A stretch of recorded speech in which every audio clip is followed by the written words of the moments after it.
So progressive overload is defined as the gradual increase of stress placed upon the muscles or body through exercise.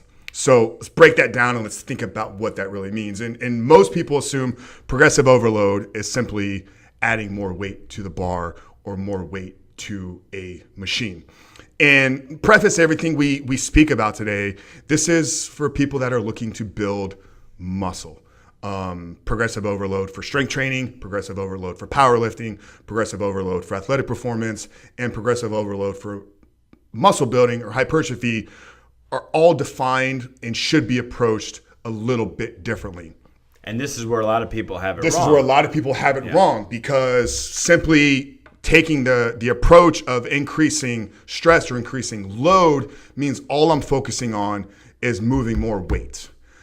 So why that is wrong is our muscles respond to tension. That's the currency, or that's the language of muscular growth. Load and weight and resistance is simply a tool to create tension within a muscle. So if I'm in the easy example to explain it is probably using an exercise like a dumbbell bench press. And we'll use simple numbers. So if I'm doing a 100-pound dumbbell press, 100 pounds is in each hand, and my hands are perfectly above my elbows. That's the position that I'm pressing in. So I'm in this position and I'm pressing 100 pounds, and I do that for 10 reps. Most people are going to look at progressive overload as increasing the weight of those dumbbells. So I'm going to go from 100 pounds to 110 pounds. So I've increased the load by 10%. Well, load is only half of the equation of tension. There's load plus distance. So distance from the axis of the joint that's moving. Mm-hmm. So in a press, your shoulder is moving. So if I increase the weight in my hand by 10%, let's say 110 pounds, what most people are going to do, because they're going to try to make that weight feel easier, is your hands are going to slightly slide in.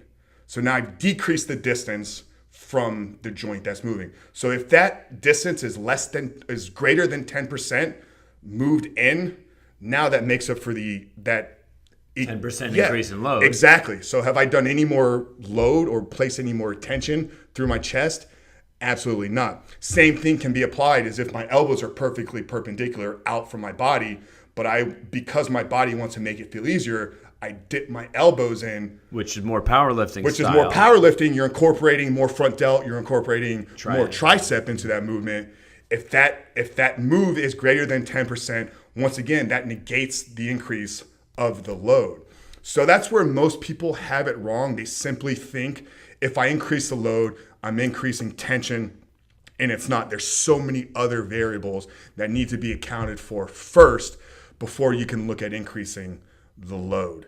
So this is where muscle building has to start with execution. You have to standardize the stimulus of what you're doing first. So in order for me to increase the load, I have to make sure that my execution and my form of every single rep is identical.